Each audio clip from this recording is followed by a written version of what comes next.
Michigan State 59. Those guys 53. Yeah, that's a Michigan State victory. We talk about the stars of the game, what Michigan State did well to shut down that school down the road. And then also, hey, yeah, well, some football talk. Why not? Let's get it.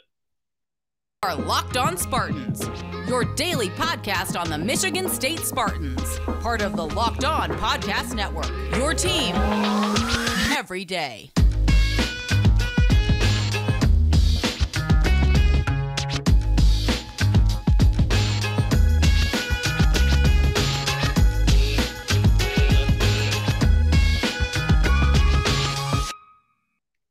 Spartan friends, Spartan family, we have a victory to talk about here today on this show. Thank you so much for joining us. But before we go any further, hey, LinkedIn Jobs helps you find the qualified candidates you want to talk. LinkedIn.com/LockedOnCollege. That's LinkedIn.com/LockedOnCollege. And post your job for free. Terms and conditions. You got that right, Buster. They apply. Speaking of jobs and speaking of putting that work in, Michigan State got it done at Breslin Center.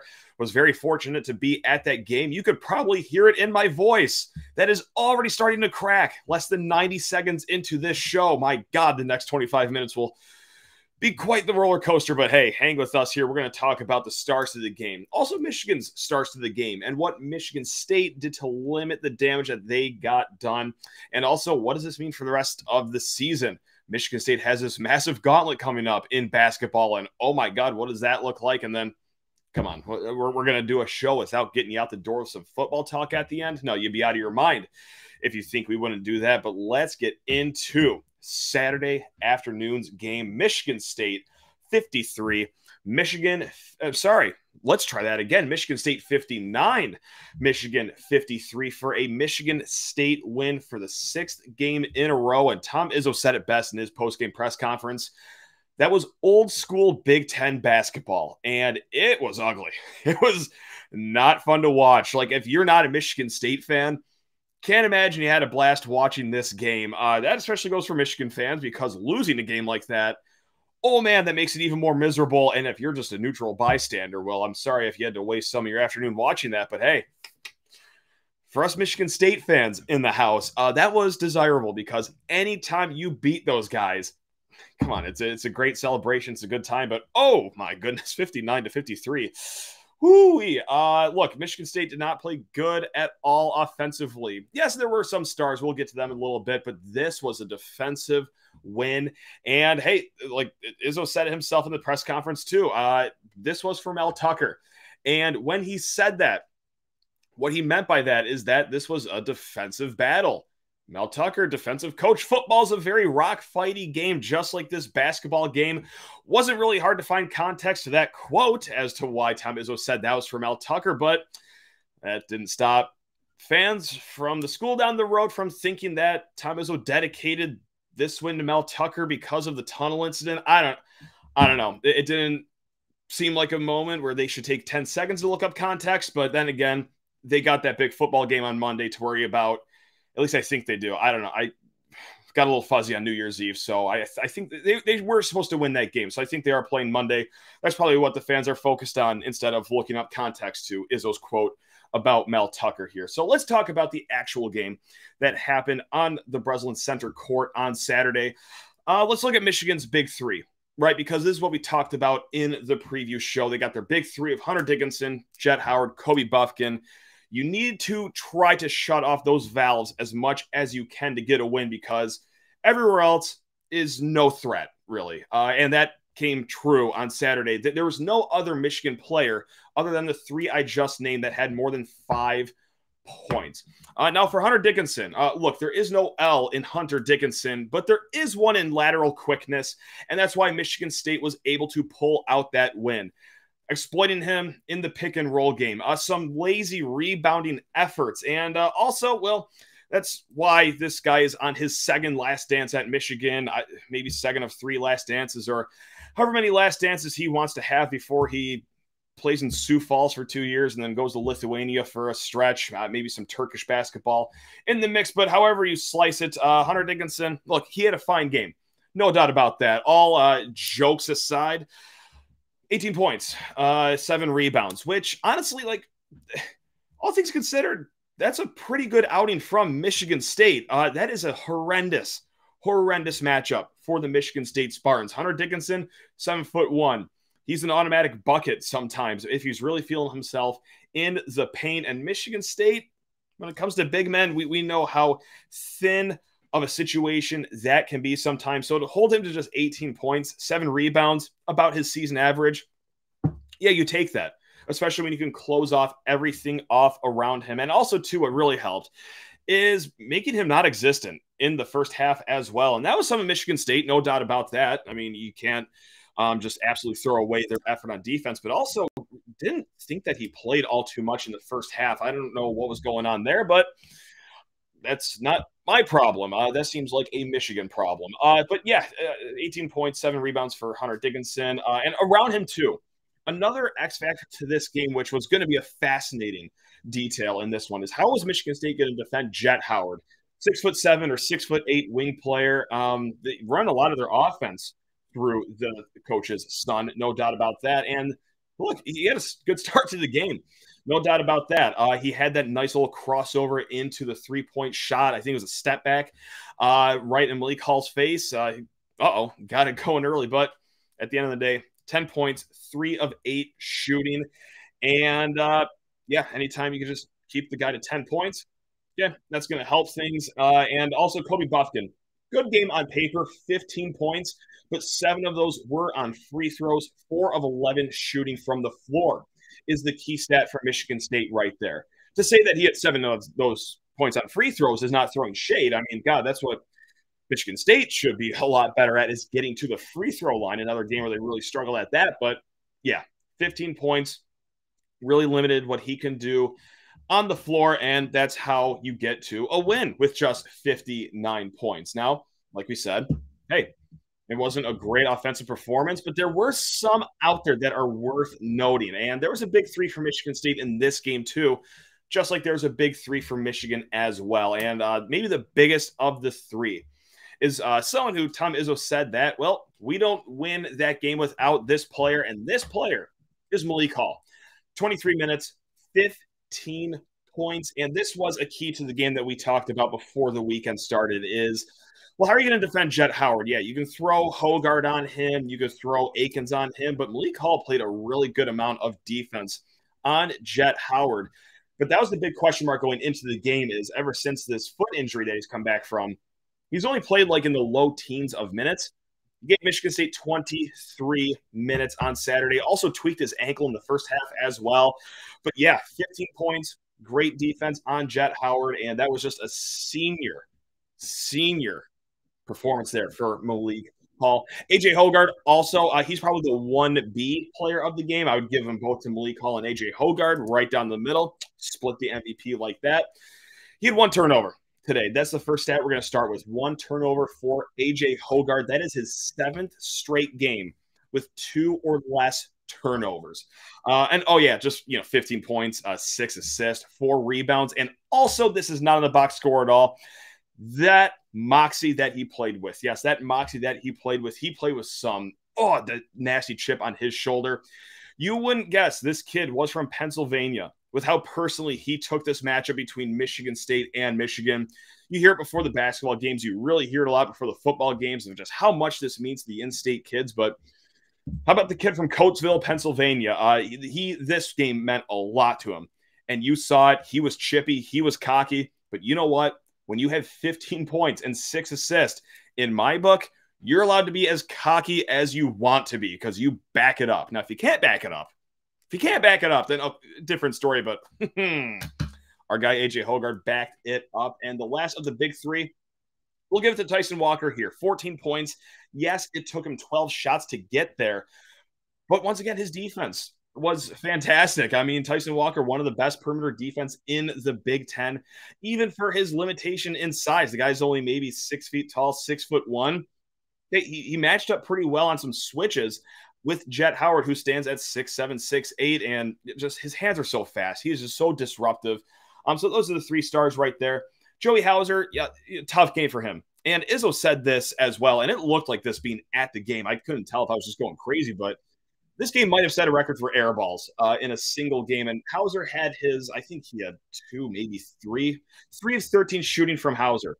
But in that bad offensive game, still had 10 rebounds, no turnovers, and also with less than 2 minutes left, had that great putback to put Michigan State up 7 points with 2 minutes ago, all but closing out the game.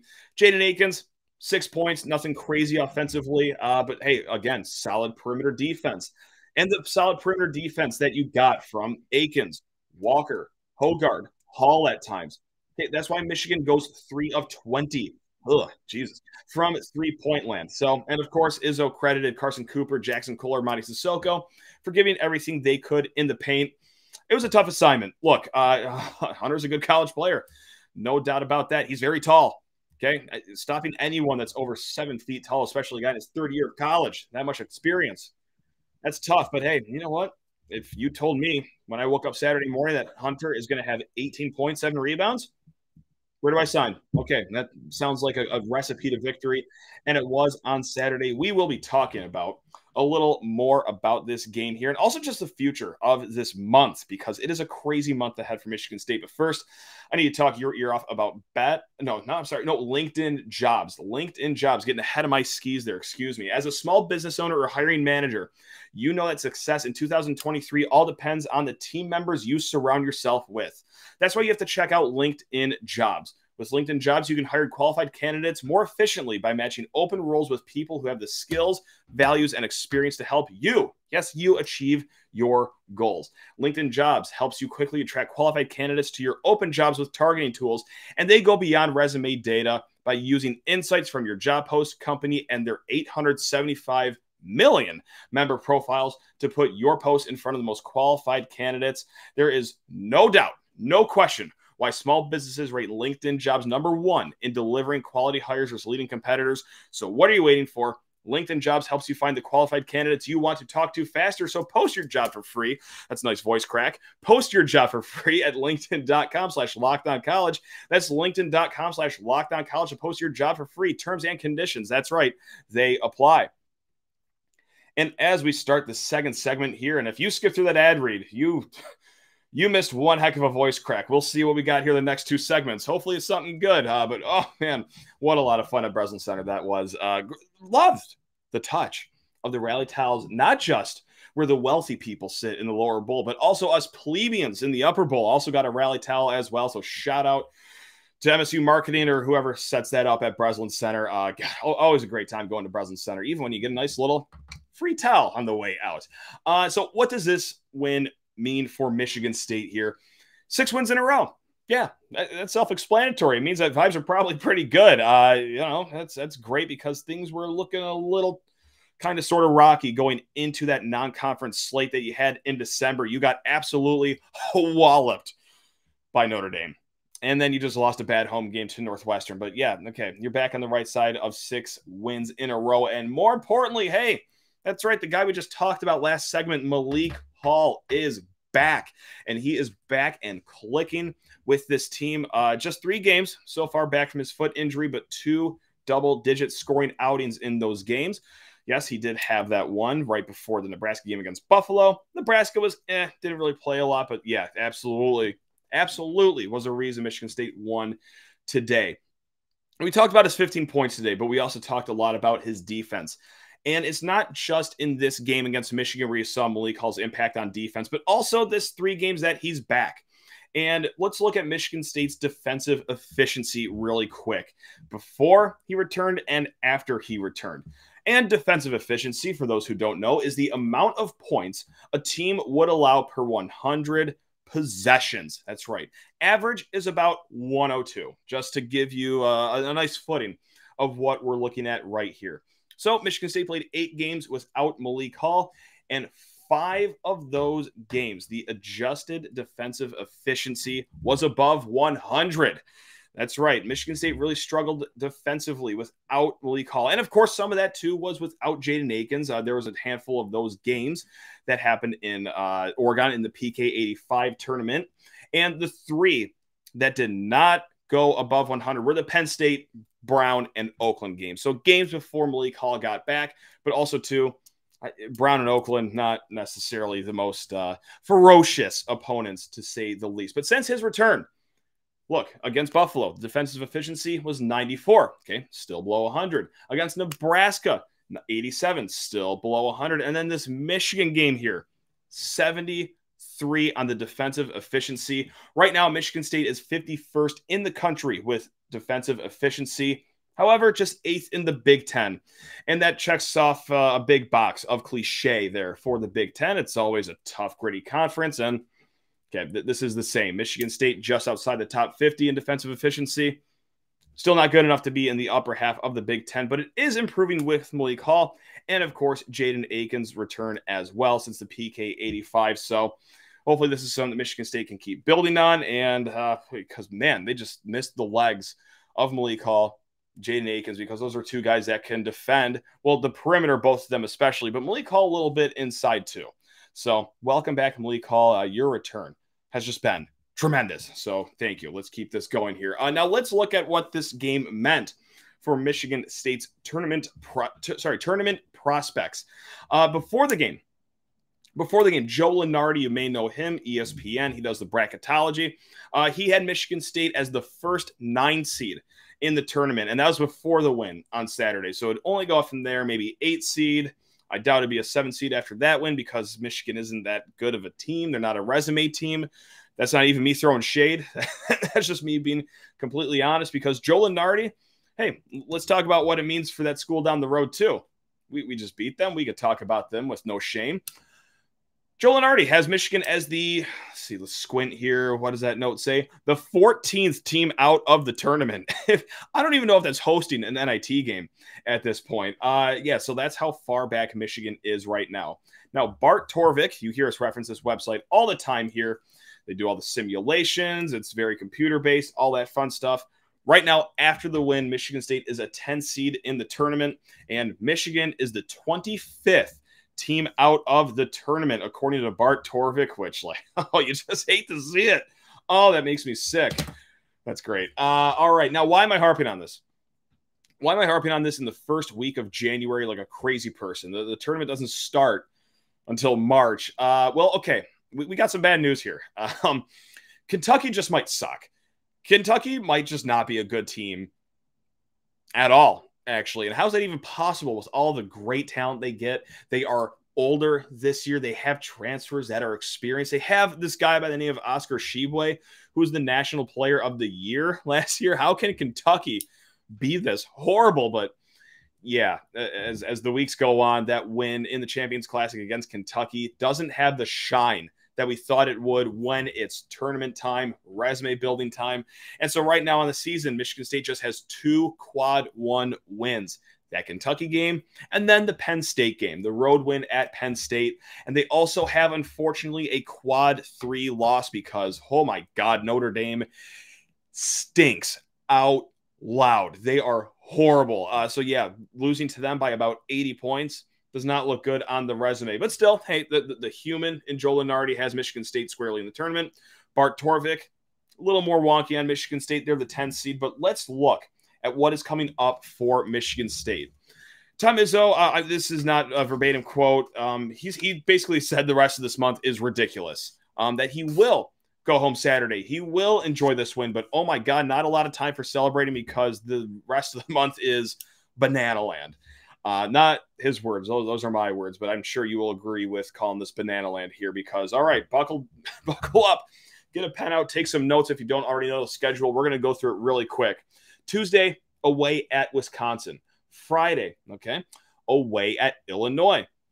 Martin Luther King Day on Monday, home against Purdue. And then 3 days later, you got to play Rutgers at home. And then 3 days after that, you're going to Indiana. And then 4 days after that, home against Iowa. And then 3 days after that, away in West Lafayette at Purdue. That's 4 away games, 3 home games. That is 7 games in less than 20 days. And oh yeah, 6 of those 7 games are against opponents that would be quad 1 opponents. And that 7th game is the home game against Iowa. Iowa is atrocious this year. Again, hate to see it. But yeah, so 4 away games, 3 home games, all in less than 20 days. And the first 5 of those games in the 7-game stretch coming up have just 2 full days of rest between them. So yes, hopefully Michigan State is great in the cardio department, the rehab department, the recovery department, every single department that you need, because this is you talk about the gauntlet. I don't know what's harder in this gauntlet, just the stretch of 5 straight games where you only have 2 days of rest, or the teams that you're actually playing in those games. Because let's go back to Bart Torvik right now. You know, they crunch the numbers. Okay, what's your percentage of winning? What will the spread be, perhaps? Okay, well, Wisconsin, Bart Torvik gives you a 40% chance of winning, okay? Illinois, 35% chance of winning. Purdue at home, 38% chance of winning. The home game against Rutgers, just a 43% chance of winning. The Indiana game, that's right, in Bloomington, just a 29% chance of winning. Hey, home versus Iowa, 69% chance of winning. That is nice. We will take that. And then in West Lafayette, just a 16% chance of winning. So the computers have you just winning 1 of those 7 games. Now, with that said, that's not my expectation. I highly doubt it's your expectation right now, because of those 6 games Michigan State is projected to lose per the computers. Okay, 4 of them are of spreads of less than 4 points. All right, Wisconsin favored by 2. Illinois favored by 3.5. Purdue 2.5. Rutgers just 1.5. So if you could find a way to go 4-3 in this gauntlet, that would be marvelous. I might even be able to digest 3-4. Now, you know, catch me in the moment when it actually happens. Maybe I'm not that chipper about that prospect, but yeah, it's going to be a tough stretch here. It's going to be a really tough stretch here. Long are the days of Michigan State playing Oakland and Buffalo, just those 2 teams in a 21-day span.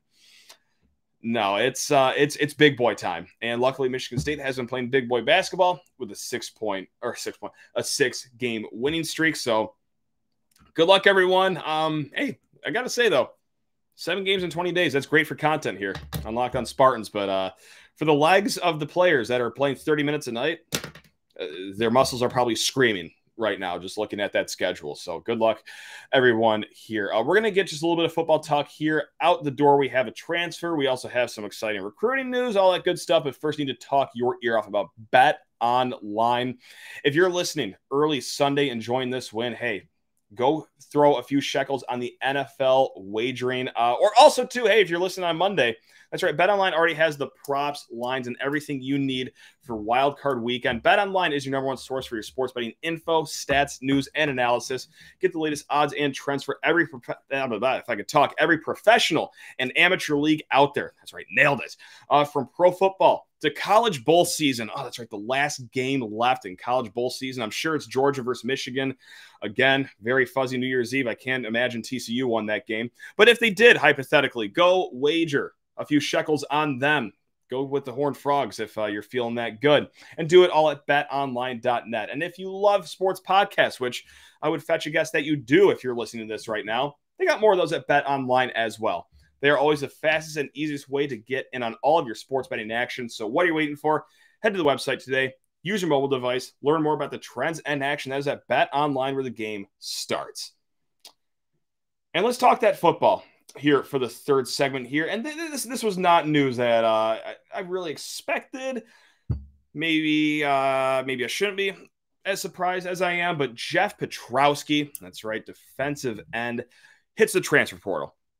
That's the second time this week that transfer has hit the portal. I was just maybe a little surprised about Eli Collins. A little bit of a surprise. We talked about that on Friday. If you want more of my thoughts on that and maybe why it shouldn't have been a surprise, but Jeff Pietrowski, he is looking for better things here as he heads into the transfer portal. In 2021, great season for him. 5.5 sacks, 2 forced fumbles. Came into the year as the starting defensive end, opposite of Chris Bogle, but missed most of the season this year, unfortunately, due to injury, of course. And I think it was just 3 games that he played in. It was that first game, Western Michigan, and then Akron. And I think he showed up a little bit in the Maryland game, but yeah, not the season that he was looking for. Very hampered by injuries, and now he's looking to find another spot. Because, look, also Michigan State, look, this is not a good riddance thing, absolutely not. Like I thought Pietrowski was a fine player here, really was a fan of his, but look, this is kind of a stacked room, right? I mean, you have Chris Bogle that kind of hinted at his return over the weekend. I'm not sure if his tweet was an official, hey, I'm back, everyone. And then you have Tumishe Adeleye, the guy that we've talked all up and down about this month, the former top 40 recruit from Texas A&M. He could play edge as well. And then you got Avery Dunn, who showed a lot of good things at the end of last year. You have young guys like, well, Zion Young, Chase Wright, an experienced guy in Brandon Wright, who is about to go into his 12th year of college. Ken Talley, whatever they do with him, whether it's going to be linebacker, inside, or outside, you know, that's the former four-star Penn State commit that transferred to Michigan State before even playing in Happy Valley. So you got some with him. And, oh, yeah, well, how about that recruiting class you just signed with Andrew DePape, By Job, and then Jalen Thompson as well? So, look, it's tough to see a player this good go. A guy that's proven himself in 2021 that he can wreck shop in the pass rushing game. But then you look like who else is there? It's like, okay, it makes it a little easier of a blow to swallow, right? I mean, so that's the kind of way I look at it. No, this isn't, hey, yeah, you should be happy he's gone. I'm not, but look, they're going to be okay, I think. They should be. They should be. So there you have it. This brings the scholarship count down to 81, I believe. I talked about this with Justin Thin before the weekend. Where's the scholarship count at right now? Right now, it's probably at 81. There are some transfers that may or may not be a preferred walk-on, so it might be 82. But anyway, you slice it, 81 or 82, they just have a small handful of those slots left that they can use on high school players, like four-star offensive tackle from Maryland, Chimdi Ono. Talked about him a little bit before the weekend, but yes, four-star offensive tackle Chimdi Ono, former Old Dominion commit, blew up his senior year, looking for better things, visiting East Lansing, not this upcoming weekend, but a little after that. So keep your eyes peeled on that. Or also, hey, keep your eyes peeled on this as well. You could also get transfers with these open scholarship slots. And Andrell Anthony. That's right, Andrell Anthony. We burnt a whole segment on this kid on Friday of, hey, yeah, he's transferring from Michigan. Michigan State was hot after him. He picked Michigan in the end. Do we want to see him come to Michigan State? And I'm not going to do the whole 7-minute segment again, but my short answer was, I don't see why. He didn't really do a lot at Michigan. I know what happened in 2021 is seared into our memories. He had about 1 skrillion yards and 2 touchdowns. The rest of his career at Michigan was not like that at all. So I don't really necessarily see why. But it doesn't matter what I think. I'm just a clown with a microphone. There is a coaching staff that actually has say in what happens here, and they offered Andrell Anthony probably no more than 20 minutes after I published that podcast. So yeah, they are going after Andrell Anthony, the East Lansing prospect, as you know, from Michigan State's backyard. But Michigan State is hardly the only team after this kid. He's got a good list of Power 5 offers. Notre Dame, okay. UCLA is after him. Oklahoma offered him. I'm sure there's a smattering of others, but just to give you an idea, this isn't an automatic thing that Michigan State's going to land Andrell Anthony, because a lot of heavy hitters are after him. And clearly a lot of heavy hitters see a lot that I didn't. So if he comes to Michigan State, I mean, let's not get it twisted. I will 100% talk myself into this being a great thing. No doubt about that. I could spin myself in anything, but as it stands right now, like if he goes to Notre Dame or if he goes to Oklahoma, like, okay, I'd be very hard pressed to lose a minute of sleep off that, but that's neither here nor there. And just to get you out the door with some good news, Sam Leavitt, that's right, the 4-star quarterback commit for Michigan State's 2023 class. He is a Gatorade Player of the Year for his state. That's right, up in the northwest portion of the country. Look at you go, Sam Leavitt. I mean, obviously blew up his senior year Washington State commit. Okay, Michigan State was one of the early teams that were on him, and as his recruitment kept blowing up, so did his rating. And obviously, the Gatorade National Player of the Year Committee saw that and awarded him, well, I guess I should say the state, Oregon's the Gatorade Player of the Year. Sorry, I got that lost in my notes there. What a way to land the plane on this podcast. Just stumbling to the finish line here of Sam Leavitt winning Gatorade National Player of the Year for the state of Oregon. So yeah, look at you, Michigan State. We're getting another good one. That's right. Back-to-back years with 4-star quarterbacks we feel pretty good about. So there you have it. What a sandwich we made here. We started with the Michigan State game, which Michigan State won in case you forgot. And then, hey, the other side of that sandwich, Gatorade Player of the Year coming to East Lansing. So there you have it, folks. Hey, we're going to be back tomorrow, or if you're watching on YouTube, we will be back Monday, and we're going to break down this Wisconsin versus Michigan State game. Any other breaking news that happens, you know where to find it. Locked on Spartans. Thank you so much for spending some of your time with us here, and hey, go enjoy that win. Let's go green. Love you all. Woo, let's go.